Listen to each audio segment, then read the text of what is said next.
Boa noite, a paz do Senhor a todos, amém? Shalom para alguns, paz para outros, e aí para outros. Às vezes você vai numa igreja, né, eles falam shalom.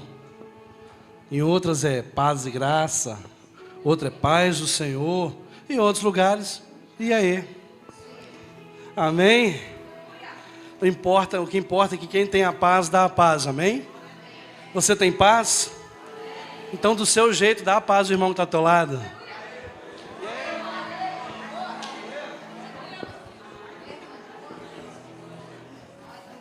Amém? Glórias a Deus. Sejam todos muito bem-vindos à casa do teu Pai. Amém? O Senhor nesses dias, Ele quer fazer algo muito grande. Mas Ele não quer que ninguém fique de fora. O reino de Deus, Ele é acessível, irmão.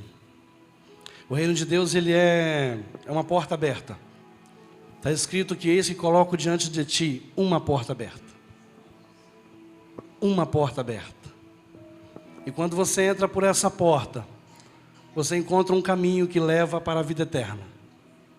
Amém? E essa porta é Jesus. Ele é o caminho, a vida, a verdade. E ninguém vem ao Pai se não for por Jesus. Porque se o Filho vos libertar, verdadeiramente sereis livres. Então, Jesus quer que nós sejamos libertos e livres. Irmãos, nesse tempo nós não podemos ser pessoas problemáticas. Pessoas que têm problema. Quem tem problema aqui? Amém? Glória a Deus. Quem não tem problema, levanta a mão. Ter problema é diferente de ser problemático.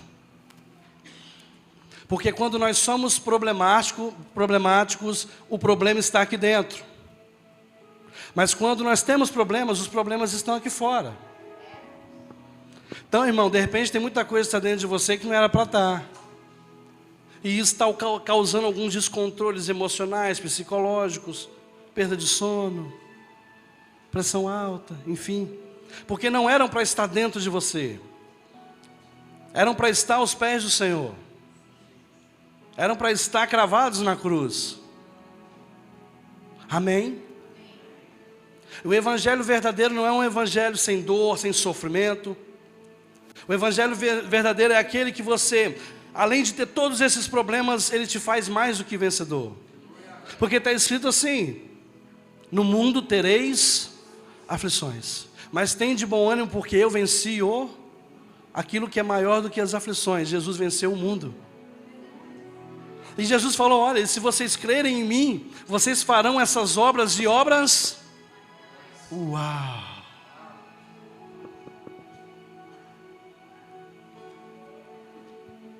E tudo que vocês pedirem crendo em meu nome, vocês vão. E qual é o nome de Jesus? Fala Cristo. Porque Jesus Então o nome de Jesus é Cristo. Eu quero te falar nessa noite do amor. O jantar de casais está vindo aí, gente. E tem novidade, hein? E tem novidade boa. Tem uma novidade aí que só Deus, né, pastor Geraldo? Irmãos, eu tô sentindo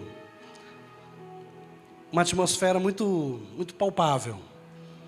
Não sei se existe atmosfera palpável, mas tá um negócio gostoso, não tá? Fala a verdade. E olha, eu afirmo para você que não é o teclado. Contribui. Não é o ar-condicionado. Não é.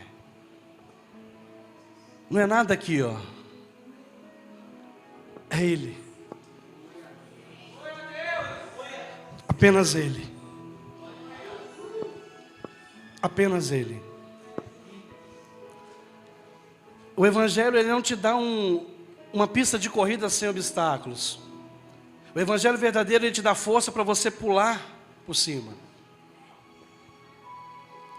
Só que o Evangelho te dá uma certeza que você vai chegar. E nessa noite eu quero falar de algo que a gente consegue tangibilizar, materializar. Algo tão supremo, tão absoluto, tão inefável, que nós conseguimos tangibilizar, nós conseguimos colocar para fora, nós conseguimos materializar.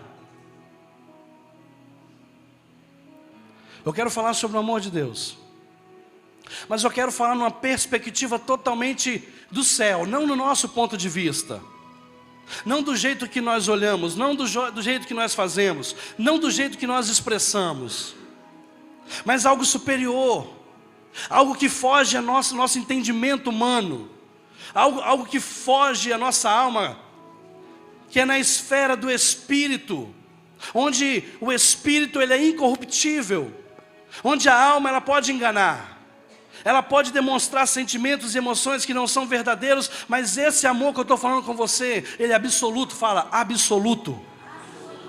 Não há relatividade, não é relativo a alguma coisa. Não é assim porque aquilo é assim. Não é assado porque aquilo é assado.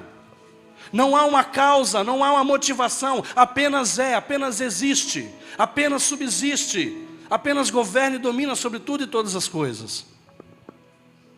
Põe a mão na sua cabeça e fala assim: Espírito Santo, implanta a tua mente na minha mente, que os meus pensamentos sejam pensamentos revelados do alto, amém? E nesse lugar de entendimento, de conclusão absoluta, nós vamos entrar nessa noite, nós vamos caminhar num caminho de fé. Fala fé. Eu não sinto, eu sei, eu tenho certeza, eu tenho convicção.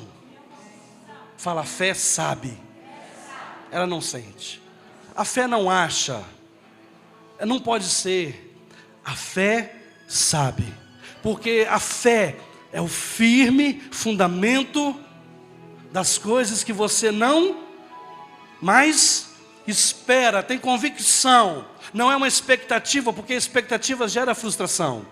Quando você lança uma expectativa sobre algo ou sobre alguém, você pode se frustrar, mas a sua convicção em algo ou em alguém está além daquilo ali, está além de uma posição, está além de um retorno negativo ou positivo que alguém pode proporcionar para você. Porque a fé, ela sabe, ela tem convicção. E porque você tem tanta convicção, você até sente.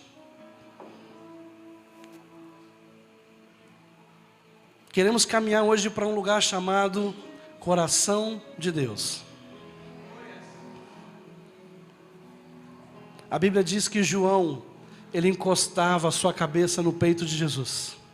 Sabe por que João, lá na frente, ele viu Gênesis, ele viu antes de Gênesis, ele viu Apocalipse, e depois de Apocalipse, que é a revelação, porque ele tinha acesso ao coração de Deus. E nessa noite nós temos que ter acesso, é possível. Porque tudo aquilo que nós temos que fazer, nós temos que fazer, teremos que fazer. Deus não vai mover nada, Deus não vai mover um olhar, Deus não vai mover um dedo para fazer aquilo que nós podemos fazer. Mas aquilo, irmão, que você não pode fazer, Ele move céus e terra. Ele move o universo, Ele altera o sistema, a galáxia, o sol, o tempo, Ele altera tudo por causa de você. E não sou eu que estou dizendo, e isso não é motivacional para você porque é bíblico, está na Bíblia. Quando precisou, o sol parou. Quando precisou, não choveu. Quando precisou, choveu. Quando precisou, Deus pegou um homem que estava numa cidade e fez ele aparecer a quilômetros de distância daquela cidade onde ele estava. Porque para Deus não há limites. Deixa eu te falar que a Bíblia escrita, ela termina em Apocalipse, mas Deus não termina em Apocalipse. Deus, Ele é o alfa e o ômega, Ele é o princípio e fim. E nós somos o meio. Sabe por que nós somos o meio? Está escrito em Salmos que 1000 cairão ao teu lado, 10.000 à tua direita, mas você não vai ser atingido. Ali Davi está falando das guerras que ele passava. Deixa eu te falar, quem está ao lado, está às laterais, próximo às saídas de emergência. Não estão muito levando aquilo ali a sério, estão com medo, não estão afincos naquela empreiteira. Mas quem está no meio, irmão, é tipo assim, quem está no fogo é para si. Só que a Bíblia diz que mesmo passando pelo fogo eu não te... Então quem não vai ser atingido? Quem está do lado ou quem está no meio? Fala, quem está no meio. Meu irmão, então se você está no meio desse negócio aí é para lutar. Se está aí dentro, se você está passando por isso aí, meu querido, é para lutar. Eu te aconselho passar a lutar cantando. A Bíblia fala de 2 homens que estavam na prisão. Eles estavam indo para o templo, como era de costume. Só que no meio do caminho, alguém mudou a rota deles e eles foram parar na prisão. Prisão inferior. Prisão inferior, imagina que aqui é a prisão superior. E lá embaixo estão os prisioneiros na prisão inferior. Todos os dejetos que eram lançados daqui caíam sobre eles. Todos os presos que estavam em cima defecavam sobre eles. Essa é a prisão inferior, lá no fundo. Mas por volta de meia-noite, ou seja, ainda não era meia-noite, não tinha rompido o outro dia. E a Bíblia fala que naquele dia eles foram orar e adorar o Senhor no templo, como era de costume. Mas ainda por volta, chegando à meia-noite, eles não perderam o propósito porque mudou o caminho. Meu querido, não perca o propósito, ainda que o caminho mude, mas não perca o propósito. Não troque o propósito por uma proposta. Não troque o bom pelo melhor.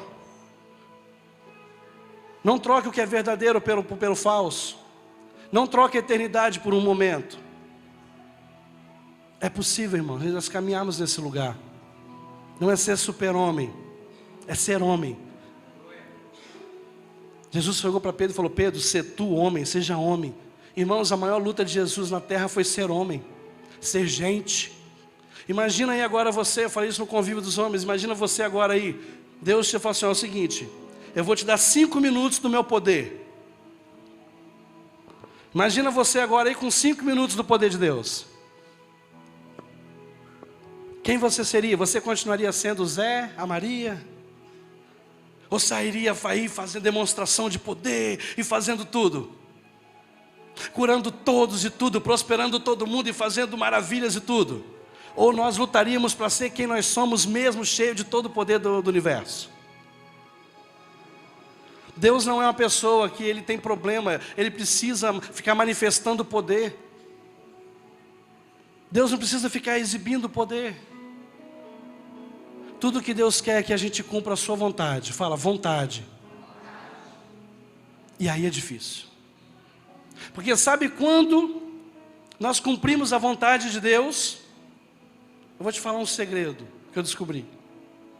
Quando você não cumpre a sua. Pastor, quando eu estou cumprindo a vontade de Deus? Quando você não está fazendo a sua vontade. Quando você sabe que não era aquilo que você queria fazer, mas assim, mas por amor ao Senhor eu vou fazer. Ainda que doa, ainda que machuque. Mas a Bíblia diz que aquele que perder a sua vida por amor a Ele, achará. Então, na verdade, Jesus está doidinho para a gente perder essa vida que nós vivemos e viver a vida dele. Amém? Então nós vamos caminhar em alguns lugares. Hoje eu queria que o teu espírito ficasse aberto. Que os olhos do seu entendimento ficassem perceptivos e receptivos à palavra do Senhor. Amém? Glórias a Deus. Meu irmão, você que está doente, o Senhor pode te curar agora. Nós não precisamos marcar aqui, gente, vem quarta-feira para o culto da cura. Não, não, não. Ele pode tocar você agora. Ele pode tocar onde o homem não pode tocar, onde o remédio não faz mais efeito. Ele pode mudar tudo. Ah, pastor, eu sou estéril, eu também era. Minha esposa também era também, tenho gêmeas. Para. Oh, com exame, tá, gente? Quando tem incrédulo, né? Tem exame, tem guardado. Aí você acha que essas coisas seguram Deus? Se houver propósito, meu filho, ninguém segura. Ninguém segura, já foi liberado, foi estabelecido. E tem muita coisa que ainda não aconteceu na nossa vida porque está fora do tempo. Ou não está ainda no tempo, que se acontecer, muitos de nós morremos. Não vamos suportar. Isso quer dizer que o Senhor está nos preparando para algo maior.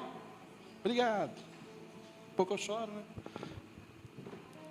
Então o Senhor está te preparando para algo maior, algo superior. Porque essa pequena prova que nós passamos agora vai produzir um peso de glória imensurável. E você sabe o que é glória de Deus? É a impressão de Deus em você. Impressão de Deus é a identidade dele tocada em você.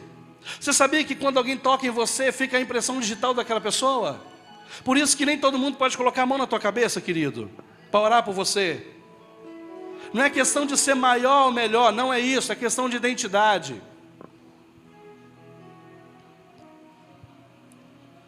E a nossa identidade, irmãos, não é quando eu descubro quem eu sou, é quando Deus revela quem Jesus é.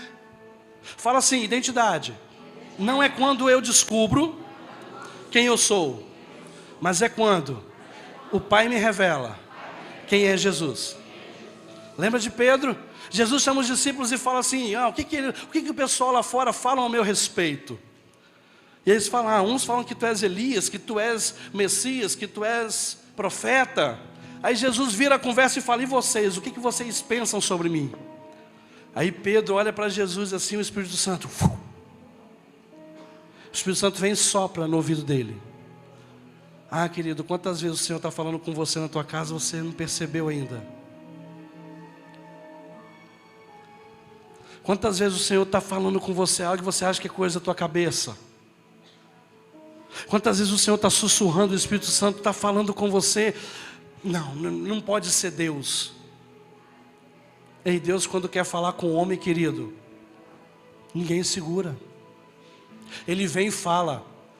A questão é qual é a resposta que nós vamos dar para aquilo. E o Espírito Santo veio e soprou nos ouvidos de Pedro. E aquilo entrou no espírito de Pedro. Criou uma metanoia na mente de Pedro. Metanoia é uma mudança de pensamento radical de 180 graus, não de 360. Porque 360 volta para o mesmo lugar. De 180 graus, e Pedro, por um instante, ele acessa o nível de eternidade, onde o entendimento humano não chega, nossa mente humana não chega. E Pedro, a mente dele é levada até a eternidade, e Deus fala, ele é o Cristo, meu filho Pedro, pode falar com ele que eu estou falando. E aí Pedro olha para Jesus e fala, tu és o Cristo. Até aí tudo bem, não tinha muita grande coisa nisso. Porque Cristo significa Messias, Rei ungido. Mas quando Pedro, sendo judeu, porque o judeu não aceita ninguém como filho de Deus, Pedro olha para Jesus e fala, tu és o Cristo. Jesus, o Filho do Deus vivo. Aí Jesus fala, olha, o que te revelaste não foi da carne nem do sangue, mas foi o meu Pai que está nos céus. E quando Pedro recebe a revelação de quem é Jesus, aí Jesus fala, tu és Pedro, filho de Barjonas. Então a nossa identidade não é quando você descobre quem você é, meu querido.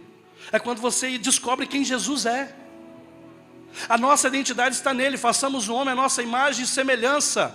A nossa natureza e a vocação está em Deus. Ei, tudo que você quer ser está dentro de você, Deus já colocou dentro de você. Em Lucas está escrito, Jesus falando, olha, quando disserem que o reino está ali naquele movimento, onde as pessoas estão pulando, que o reino está naquela grande conferência, que está ali, não corram atrás, porque o reino de Deus está dentro de vocês. Querido, dentro de você há um reino inabalável, preciso para um tempo. E a Bíblia diz assim, nos dias de Noé, de Jacó, de Isaac, de José, nos dias de Elias, nos dias de Davi, nos dias de Sansão, nos dias de Ezequiel, nos dias de Isaías, nos dias de Jesus, nos dias de Pedro, nos dias de Paulo. Agora coloca o teu nome nessa geração, querido. Nos dias do Wesley, eu não gosto de falar o nome não, mas saiu. Caraca, naqueles dias que o Wesley, meu Deus. Estou falando de John Wesley não, estou falando de você. Naqueles dias, nossa. Querido, mas para isso nós temos que saber quem Jesus é, para nós entendermos quem nós somos. E deixa eu te falar, você não é nada mais do que nação eleita, povo santo, sacerdócio real, povo particular, propriedade exclusiva de Jesus. Eu não estou falando isso para aumentar a sua autoestima. Não estou. É porque está escrito. Está escrito que você é a menina dos olhos. Irmão, tenta enfiar o dedo no olho aí do irmão que está do seu lado aí para você ver o que vai fazer.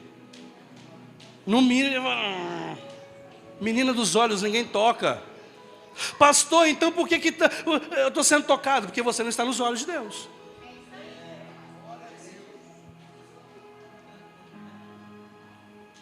Eu tenho que ler aqui, mas vamos lá.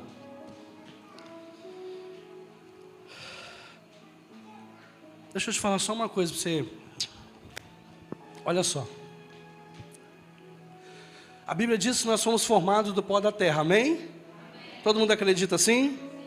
Amém? Não viemos do macaco não, amém? E nem de um anfíbio, glória a Deus.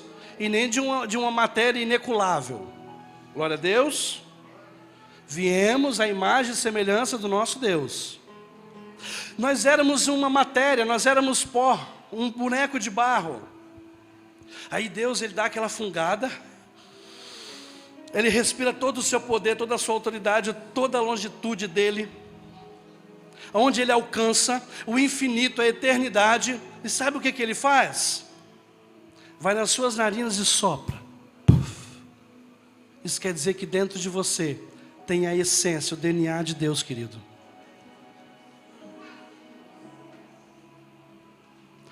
No jardim, a serpente vem e fala: olha, se vocês comerem, vocês serão iguais. Eles já eram iguais. O diabo sempre vai trazer dúvida a respeito de quem você é, daquilo que você carrega. Depois no deserto o diabo chega e fala: ei, se tu és o Filho de Deus, novamente colocando dúvida, querendo até saber se realmente era ele. Deixa eu te dizer uma coisa, querido, você não é qualquer um. Quando nós falamos aqui que nós respeitamos vocês, nós respeitamos, porque nós não sabemos a semente que você carrega, mas você carrega algo do Senhor para tocar gerações. E você sabe como é que toca gerações, como é que toca nações? Toca a pessoa do seu lado. Dá uma cutucada. Você tocou gerações, porque dentro de cada um há uma geração. Ah, pastor, mas como é que eu vou tocar uma nação só quando eu pegar um passaporte e viajar para outro país? Vós sois nação eleita. Deus falando que nós somos nação. Toca numa nação, irmão. Toca com carinho aí, não fura a nação não. Amém? Estão entendendo vocês estão entendendo o que Deus reservou para nós? Então esse negócio de ficar olhando para o pé, que é o pessimista que fica olhando para o pé, para com isso, irmão. Não é ser soberbo não é isso não. Agora quero ver. Quem me viu passando na prova me ajudou. Não é isso não, irmão. Vai ter sabor de mel, não é isso. Eu sei quem eu sou. Se te chamarem daquilo, eu não sou, então amém. E se te chamarem daquilo outro, você eu sou mesmo. Em João 5,25 fala assim, que vai chegar uma hora, e a hora é essa, que é para o nosso tempo, que só os mortos vão ouvir a voz do Senhor. Sabe por quê? Porque morto não ofende, morto não fica ofendido. É ter sangue de barata, pastor? Não, irmão, tem o sangue de Jesus. Amém? Não é ter sangue de barata não, é ter sangue de Jesus. Irmão, quem está na cruz só tem uma palavra para dizer para quem ofende: Pai, perdoa porque eles não sabem o que eles estão fazendo.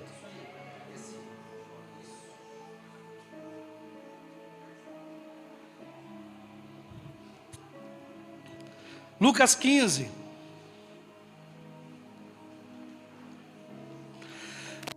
Lucas 15 está escrito assim: e chegavam-se 15:1. E aconteceu que todos os pecadores, como os coletores de impostos e pessoas de má fama, estavam se reunindo para ouvir a Jesus.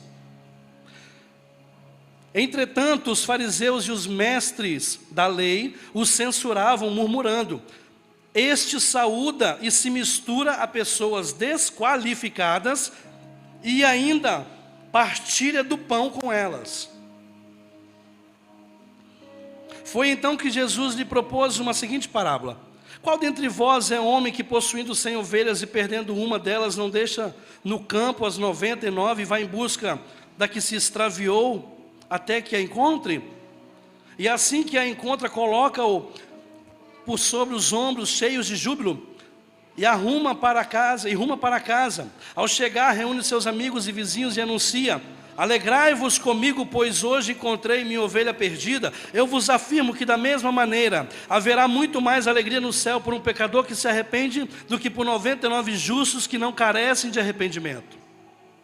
Ou ainda, qual é a mulher que, possuindo 10 dracmas e perdendo uma delas, não acende uma luz, varre a casa e procura diligentemente até encontrá-la, e tendo-a achada, reúne suas amigas e vizinhas e proclama: alegrai-vos comigo, porque agora achei minha dracma perdida. E vos asseguro que, de igual modo, há grande júbilo na presença dos anjos de Deus por um pecador que se arrepende.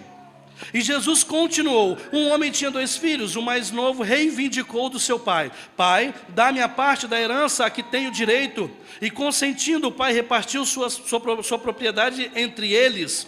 Não se passou muito tempo e o filho mais novo reuniu tudo o que tinha, partindo para terras distantes, e lá esbanjou todos os seus bens, vivendo de forma irresponsável. Coincidentemente, após haver gasto tudo o que possuía, abateu-se sobre toda aquela região uma grande fome, e ele começou a passar por muita necessidade. Por esse motivo foi empregar-se com um dos cidadãos daquela região, que o mandou para o campo a fim de cuidar dos porcos. Ali chegou a ter vontade de encher o estômago com as vagens alfarrobeira, com as quais os porcos eram alimentados. No entanto, ninguém lhe dava absolutamente nada. Foi quando, caindo em si, falou consigo mesmo: quantos empregados de meu pai têm comida com fartura e eu aqui morrendo de fome? Levantar-me-ei, tomarei o caminho de volta para o meu pai, e ao chegar lhe confessarei: pai, pequei contra o céu e contra ti, não sou mais digno de ser chamado teu filho, trata-me como um dos teus trabalhadores ou escravos. E logo em seguida levantou-se e saiu na direção do pai. Vinha caminhando ele ainda distante, quando seu pai o viu, e pleno de compaixão, correu ao encontro do seu filho, e muito o abraçou e beijou. Então o filho declarou: pai, pequei contra o céu e contra ti, não sou mais digno de ser chamado teu filho. Entretanto o pai ordenou aos seus servos: trazei depressa a melhor roupa, vestiu com distinção, ponde-lhe o anel de autoridade e as sandálias de filho. Também trazei o novilho gordo e preparai. Comamos, façamos uma grande festa e regozijemo-nos. Porquanto esse filho estava morto e voltou à vida, estava perdido e foi encontrado. E começaram a celebrar seu regresso. Entre mentes, o filho mais velho estava no campo. Quando foi se aproximando da casa do pai, ouviu o som da música e das danças. Então chamou um dos servos e indagou-lhe sobre o que estava acontecendo. O servo informou: teu irmão regressou e teu pai mandou matar o novilho gordo, porque o recebeste de volta são e salvo.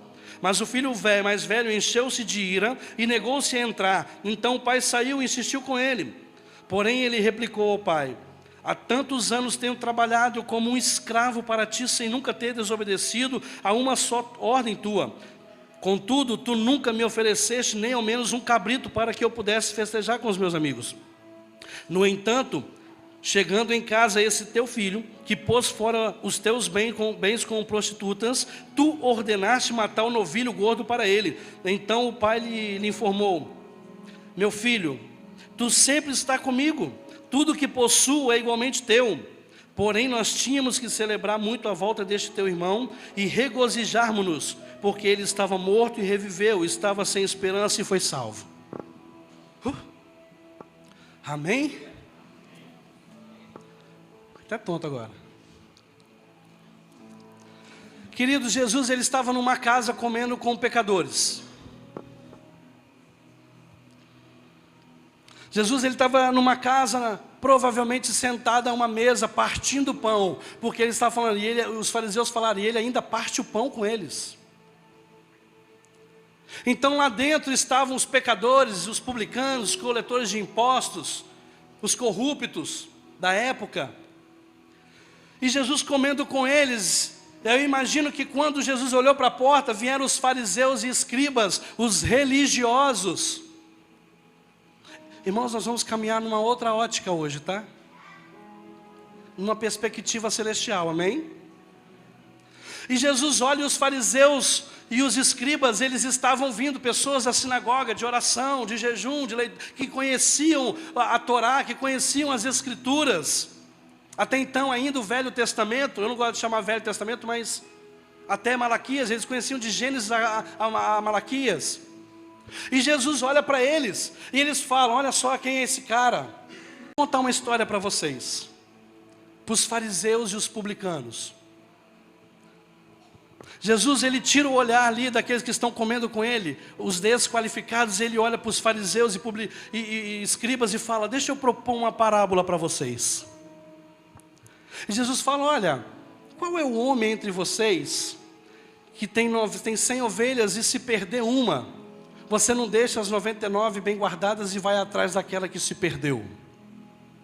E achando, põe nos ombros, feliz da vida, chega em casa, chama todos os amigos e fala: vamos festejar, porque estava perdido e eu achei. Aí Jesus fala: maior é o júbilo no céu diante dos anjos. Irmãos, nos céus existem anjos e Deus. Imagina aí o céu, Deus, o Espírito Santo, Jesus, a pessoa, né? A movimentação de cada um. Só tem os anjos e a pessoa de Deus. O júbilo é diante dos anjos. Quem é que está jubilando então? Quem? Fala: Deus. Os anjos olhando: Deus, o meu filho voltou. E os anjos: O júbilo é diante dos anjos. Então os anjos estão olhando Deus celebrar quando um pecador se arrepende. E um pecador se arrepende não é quando ele aceita Jesus, é quando ele muda a mentalidade. Arrependimento não é quando eu choro, é quando eu mudo. Porque todo mundo quer mudança, mas ninguém quer mudar. Quando você fala em mudança, meu Deus do céu, tem que mudar. Amém? Deixa eu voltar aqui. E aí ele continua, e eu vou continuar, Jesus falando com eles, com os fariseus. E qual é a mulher que, tendo 10 dracmas, se perder uma, não acende a luz e varre diligentemente, irmãos? É aquela varridinha assim, olhando cada poeirinha que sai. E achando aquela dracma, chama as amigas e faz uma festa. Dracma é uma moeda de ouro, ou uma moeda muito valiosa que as filhas recebiam quando casavam, porque se o marido morresse na guerra, ou depois que ele morresse, ou se a deixasse, tinha como ela voltar para sua casa, o caminho de salvação. Então aquilo era muito valioso. Então quando ela perdia algum, Jesus está falando: se alguém perder algo valioso, não vai procurar? Eu quero dizer que quando um pecador se arrepende, é uma festa no céu. E Jesus continua: e tinha um pai. Fala assim: tinha um pai, havia um pai. Fala: havia um pai. E esse pai, ele tinha 2 filhos. O mais moço chegou para o pai e falou assim: pai, é o seguinte, eu já estou crescido. Para ser moço, para pedir herança do pai, para ele poder viajar sozinho, ele tinha no mínimo 30 anos. Que é a idade de 18 hoje, aqui no Ocidente. Os 18 anos, olha, eu sou emancipado, eu já tenho 30 anos, e eu quero minha parte na herança. E o pai olha para ele: tudo bem, deixa eu dar a herança para vocês, porque no início do capítulo 15, se você ler, não foi a herança só para o filho mais novo. A herança foi para os 2. Fala: a herança foi para os 2. No versículo 12 está escrito: o mais novo reivindicou do seu pai: pai, dá-me a parte da herança que tenho direito. E consentindo, o pai repartiu sua propriedade entre eles. Fala: entre eles. Eles quem? Os 2 irmãos. Na falta do pai na fazenda ou na propriedade, quando o pai saía, o filho mais velho assumia o lugar do pai. Quando o filho mais novo pede a herança para o pai, ele envida. Herança, gente, é só quando a pessoa morre. Até então são usos e frutos. Você pode usar, mas aquilo é daquela pessoa. Quando você pede a herança para alguém que está vivo, você está falando: eu quero que você morra. Aquele filho mais novo chegou para o pai e falou assim: pai, eu já sou emancipado, eu já sei fazer minhas coisas, tá? Eu já sou autossuficiente, e para mim eu quero que você morra e me dá minha herança. O interessante é que o filho mais velho, que é o que ficava no lugar do pai quando o pai saía, para ele cuidar das coisas da fazenda ou do campo, que era o representante do pai, ele fica mudo porque ele também recebe herança. Só que quando ele recebe a herança, ele está falando: eu também quero que você morra, e agora eu te representava, e já que você morreu, eu quero te substituir. Logo, meus irmãos, nós não somos substitutos de Deus, nós somos representantes. Então, quando nós falamos, nós não podemos ser substitutos de Deus, temos que ser representantes. Aquele filho mais velho estava dizendo: pai, para mim você morreu, também eu quero a minha parte. Então ele, junto com o filho mais novo também, ele concordou na morte do pai, porque os dois receberam herança. Só que aquele menino mais novo, ele pega as suas coisas e vai para uma terra muito longe. Fala, uma terra muito longe. Eu vou te explicar por que uma terra muito longe. E ele chega naquela terra e ele começa a gastar todo o seu dinheiro, toda a sua riqueza com aquilo que não presta. Eu quero te dizer que quando nós não temos propósito, nós gastamos recurso e tempo. Irmão, se você está perdendo muito tempo e muito recurso, você está fora do propósito. Porque aquele menino, quando ele sai do propósito, ele vai para uma terra longe, ele começa a gastar o seu dinheiro e perde tempo. Que a Bíblia diz que no tempo que acabou o dinheiro, veio uma fome. Eu quero dizer que pessoas sem propósito gastam tempo e recurso e ainda trazem fome para onde eles estão estabelecidos. Ah, minha família está passando uma dificuldade, está um problema. Irmão, vê se você não é você que tem que voltar para o propósito. Porque a falta de propósito gera perda, desperdício de tempo e recurso. Vai recebendo isso no teu espírito. E no final, se você não me amar, pelo menos você está entendendo. Amém? Glória a Deus. E eu creio que se você entender, você vai me amar. E aquele jovem gasta todo o seu recurso, todo o seu tempo com aquilo que não presta, porque ele tinha saído do propósito. E quem não tem propósito fica sem destino, e o nosso destino é voltar para a nossa origem. Fala, minha origem é o céu. Então você não está indo para o céu, você está voltando para o céu. Porque nós vamos voltar de onde nós viemos. E nós viemos do céu, amém? Quem é maior, o céu ou Deus? Então o céu estava dentro de Deus. Quando nós viemos do céu, nós voltamos para dentro de... Aleluia. E ele gasta todo o seu recurso, o seu tempo, porque ele perdeu o propósito. Mas só que tem uma parte, tem um versículo que vira uma chave dentro de nós. A Bíblia diz que ele, caindo em si, tornando em si, voltando uma consciência de perda de presença do Pai, ele fala: na casa do meu pai, o pior escravo tem fartura de comida. Levantarei e voltarei para a casa do meu pai. A Bíblia diz que ele caiu em si, a consciência dele, o Espírito Santo soprou nele, ele ouviu a voz do Espírito Santo e ele falou: o que eu estou fazendo aqui nesse lugar? Eu estou desejando comer a lavagem. Gente, fala bolota, gente, é lavagem. Lavagem dos porcos.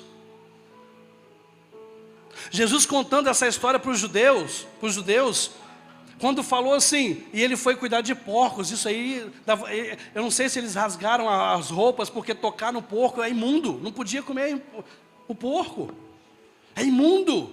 Lembra que os demônios entraram nos porcos, mas não tem nada a ver com uma doutrina, amém? Glória a Deus, amém? E ele cai em si, e ele lembra da casa do pai. Ah, querido, quando a gente sente saudade da casa do pai é um problema. O negócio está ruim. Ah, eu estou com tanta saudade da igreja, vou na igreja. Irmão, o Espírito Santo está soprando no teu ouvido. E aí você está voltando, tornando a si, voltando a si, voltando uma consciência da falta da presença do Pai na vida. Aí ele: levantarei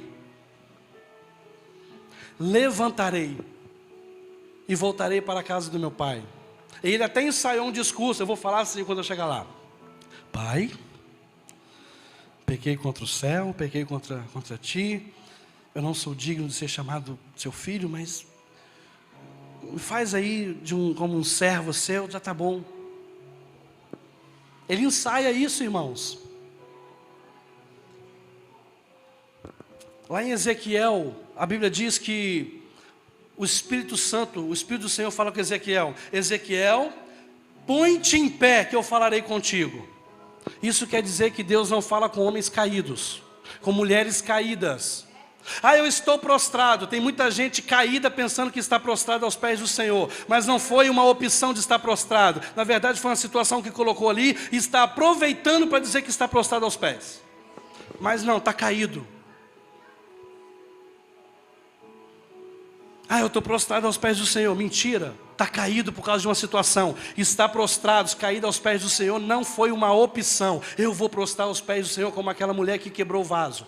Na verdade foi uma situação que colocou você ali. Você não está pela opção, você está pela situação.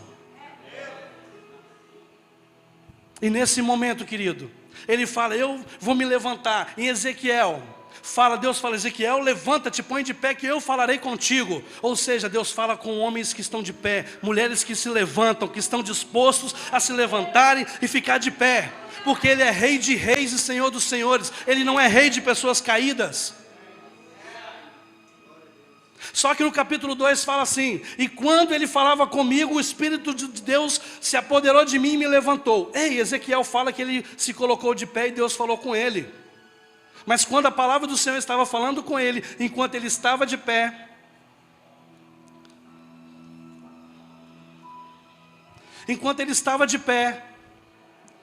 o Espírito Santo se apoderou dele e levantou Ezequiel. Irmãos, toda vez que você se propõe a colocar de pé, Deus te levanta.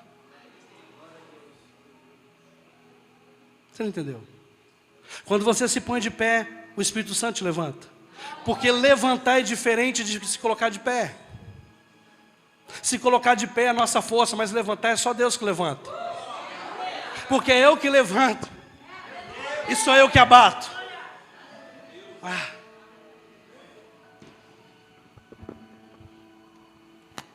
Irmão, tem coisas que a gente vai fazendo, a gente vai lendo ali, estudando, vai pedindo misericórdia do Senhor. Só que chega um momento que o Espírito Santo ele toma conta do ambiente e aí ele muda as coisas. Não ia falar isso aqui.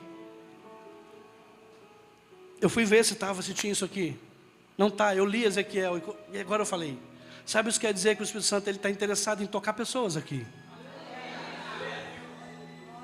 O Espírito Santo está interessado em pegar pessoas e mudar destinos, voltar para o propósito. Deixa eu voltar. Então ele ensaia. Eu vou falar isso, isso e isso com ele. E quando a Bíblia diz que ele levanta e vem em direção à casa. E a Bíblia diz que o pai o viu de longe. Imagina esse menino vindo assim, ó. 2 homens aqui, por favor. 2 homens, rapidinho. Um mais de idade, um de menos idade, para ficar bem bonitinho o teatro. Mais idade. Mais idade, meu filho. Vamos lá, David. Vamos lá, você é o pai, cara. Aqui, olha só, vem cá. Deixa eu te falar uma coisa.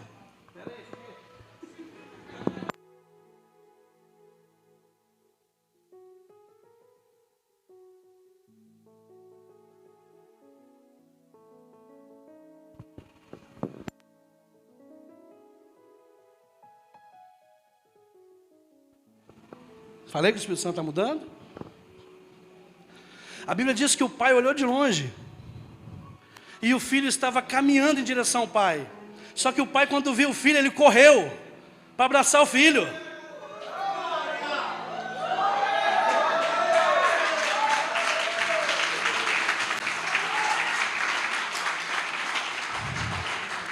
Querido, não importa o quanto você está caminhando devagarzinho para o Senhor, Deus está, ó.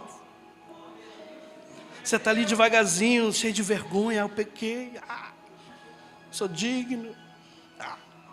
Me faz aí seu servo, né? Seu entregador aí. Eu quero só limpar a igreja, mais nada. E Deus olhou: o quê? Meu filho? Ele sai em disparada. A Bíblia diz que ele se moveu de compaixão e ele correu em direção ao filho. Mas agora deixa eu te explicar a você por que ele correu. Antes as propriedades eram assim: desse lado a casa dos escravos, Aqui é a casa dos servos do Senhor, atrás a fazenda, e aqui no meio, de frente para a porteira, a propriedade. No Oriente Médio, quando Jesus contou essa história, a Bíblia não diz, mas provavelmente os fariseus, eles rasgaram suas vestes, porque um filho não poderia jamais desonrar um pai desse. Ele era, no mínimo, apedrejado pelos anciãos daquela cidade. Por isso que ele pega todo o recurso e, racha fora. Porque ele poderia ser morto.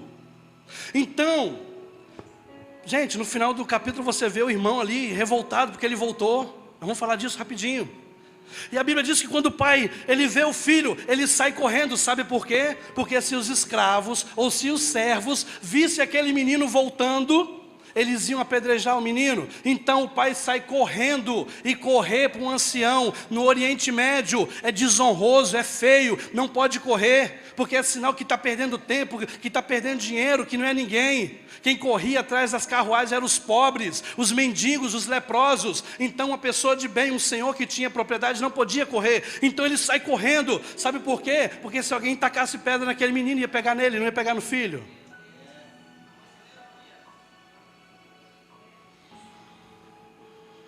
E Deus sai correndo, Jesus, né, Deus? Sai correndo, imagina que o vestidão balançando, e o menino, meu Deus do céu, vai me acabar comigo agora. Porque se os escravos vissem o menino antes do pai, eles iam poder matar, porque era lei, não podia desonrar o pai assim. Porque aquele menino, ele desonrou o pai, no coração dele falou para todo mundo, meu pai para mim está morto. Gente, após a Segunda Guerra, os filmes, a família Jackson, o pai era um banana. Os Flintstones, o pai, o Fred, é um banana. Agora mais atual, os Simpsons, o Homer, ele é um banana, um bobão. Agora mais recente ainda, os Incríveis, o pai daquela família, ele é um bobão. Sabe o que é isso? É a falta de respeito com o pai. Tá. E aí ele volta, ele vai correndo. E ele abraça o filho e beija o rosto dele. Sabe o que Deus estava falando? Jesus estava falando para eles. Quando o pai abraça o filho e dá um beijo, ele está falando, o judeu que tem posse, ele só beija no rosto com um beijo ósculo, aquele que é bem-vindo, aquele que ele olha e fala assim, você é igual a mim. Então quando o pai vem correndo e dá um beijo nele, ele fala assim, meu filho, você é igual a mim. Primeira coisa, ele beija para dizer, nós somos iguais. Aí ele fala assim, pai, eu pequei contra o céu, eu ensaiei isso a viagem toda, eu pequei contra o céu, eu pequei contra ti, me faz pelo menos como escravo. A Bíblia diz que o pai ignora isso e fala assim, tá bom, escravos. Ele nem responde nada, o pai nem responde nada. Ei, talvez você está fazendo uma oração, Senhor, e isso e aquilo, pai, tá bom. Gente, traz um anel para esse menino, traz um anel para essa menina, traz roupas novas para ela. Nós estamos ensaiando coisas para falar com Deus que não era para estar falando, era para se comportar como filho. Eu vou falar isso e quando ele chega, aí o pai, beleza, tá bom então. Escravo, traz uma roupa nova para ele, põe um anel de autoridade no dedo dele, põe sandálias de filho. Deixa eu te falar o que aconteceu. Lembra quando José foi vendido? E Faraó chama José? José fala assim, troca a roupa dele, coloca o meu manto, coloca um anel no dedo dele e coloca sandálias nele. E com aquela roupa e aquele anel, Faraó estava dizendo, abaixo de mim só ele. O pai, quando esse menino chegou, ele falou, agora você é o gerente aqui da fazenda. Agora você que vai mandar aqui também, estou te devolvendo o seu lugar de filho, você tem autoridade sobre todos os escravos. Então se eles viessem para tacar a pedra, ele ia mostrar o anel e falar assim, eu sou filho, então você não pode tocar em mim.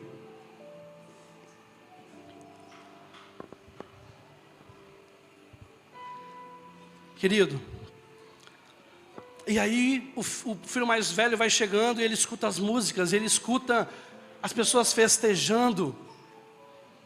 E ele fala, o que está acontecendo? A Bíblia diz que o filho mais velho, ele chama um escravo para perguntar. Irmão, quando Deus está promovendo alguma coisa, não vai perguntar para escravo não, vai perguntar para o pai. Aí você acha que o escravo que estava lá querendo matar o filho porque ele desonrou o senhor dele, cheio da razão, falou assim, não, o seu irmão voltou e estamos todos alegres. Não, irmão, foi assim não. Foi assim não, sabe como é que foi? Ué, aquele seu irmãozinho que gastou todo o dinheiro voltou, seu pai fez até uma festinha para ele. Tanto é que ele não entra. Por quê? Porque a mensagem que ele recebeu foi de escravo, não foi do pai. Se ele tivesse passado pelo escravo e falado assim, cadê meu pai? Quero falar com ele. Pai, o que está acontecendo? O pai ia explicar, talvez ele teria entendido. Mas como foi escravo, o escravo não sabe o que o pai está fazendo. Porque o escravo não sabe o que o seu senhor faz, mas o filho sabe. Amém? Agora eu quero 4 homens aqui, 2 homens e 2 mulheres. Agora esse vai ser legal. 2 homens e 2 mulheres, por favor. Agora pode ser qualquer idade. 2 homens e 2 mulheres. Pronto, já temos 2 homens aqui, por favor. 2 mulheres. Oh, aleluia. Pronto. Glórias a Deus. Aqui, vamos trocar aqui. Você vem para cá, por favor. Você vem para cá. Para cá. Você também para cá. Para cá. Para cá. Você vem para cá. Pronto. Lembra do... Aí parece que o pai fala, olha, nós temos que festejar, o seu irmão voltou. Você vai ficar triste, cara. O seu irmão voltou. E o pai fica conversando com ele na porta ali. Olha, cara, você não vai entrar? É o seu irmão, temos que estar felizes com ele, porque ele voltou. Lembra que aí parece que a parábola acaba. Parece que acabou, não tem sentido, parece novela mexicana. Deixa eu te falar uma coisa. Lembra como é que começou o capítulo 15? Jesus estava comendo com pecadores, partindo pão na casa. Eles estavam comendo dentro de casa, estabelecendo relacionamento, Jesus e os pecadores que estavam com Jesus. E quando isso aconteceu, veio os fariseus e falaram, quem é você que anda com eles e ainda parte o pão com eles? Jesus, ele vai para a porta e fala, olha, vocês não vão entrar não? Vocês também não vão entrar não, porque eles estão comigo? Eu estou comendo com os pecadores, eu estou me alegrando com eles ali, eles estão querendo a minha presença, comendo pão comigo, mas você, religioso, você vai ficar aqui fora só julgando eles que estão lá dentro, porque você acha que o seu pecado é menor do que o deles. Seu pecado é apenas diferente. Lembra que Jesus está conversando com o filho mais velho?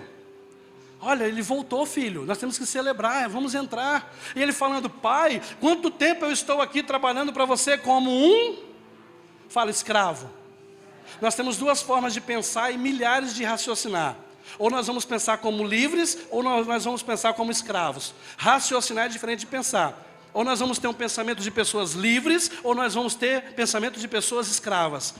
Olha o que esse menino fala. Eu estava aqui trabalhando o tempo todo, cumprindo todos os seus regulamentos. Eu não quebro nenhuma das suas leis, e você nunca me deu um cabrito para eu comemorar com os meus. São pessoas que preferem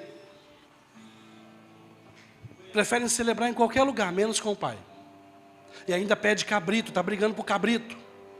Tem tudo que é do pai. O pai falou, meu filho, mas tudo que é meu é seu. E você está brigando por cabrito. Eu quero cabrito, eu quero cabrito. O pai tem tudo, tudo, tudo. E nós estamos brigando por cabritos. Irmão, manda esse cabrito para o inferno, manda ele embora. Para de ficar pedindo cabrito para Deus. Eu quero isso, eu quero aquilo, irmão. Fala, Senhor, cumpra a sua vontade na minha vida. Pronto. Porque se a vontade dele estiver sendo cumprida na tua vida, meu querido, você não precisa de mais nada. E aí, lembra que ele começa a contar para os fariseus na porta? Porque os pecadores estavam lá dentro comendo. A ovelha, quero que você olhe para cá para a gente pegar isso no espírito.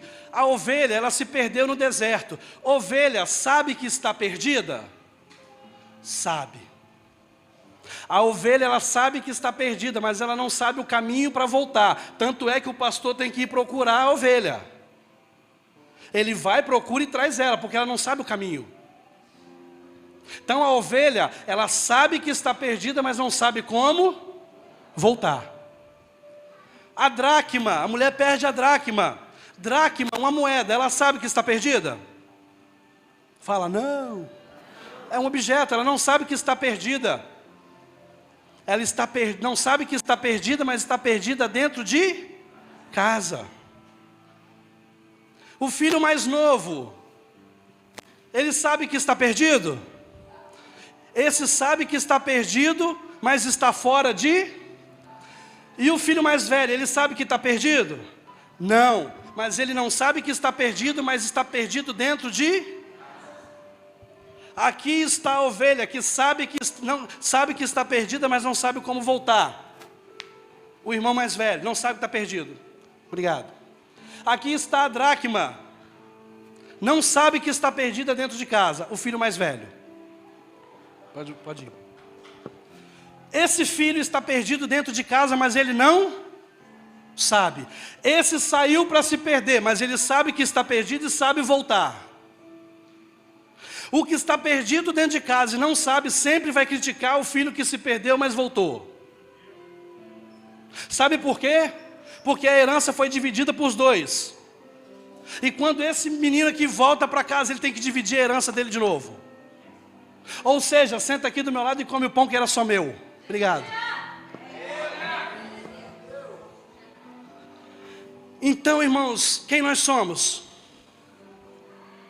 A ovelha que se perdeu e não sabe voltar para casa? Esse aí o pastor tem que ir atrás, irmão.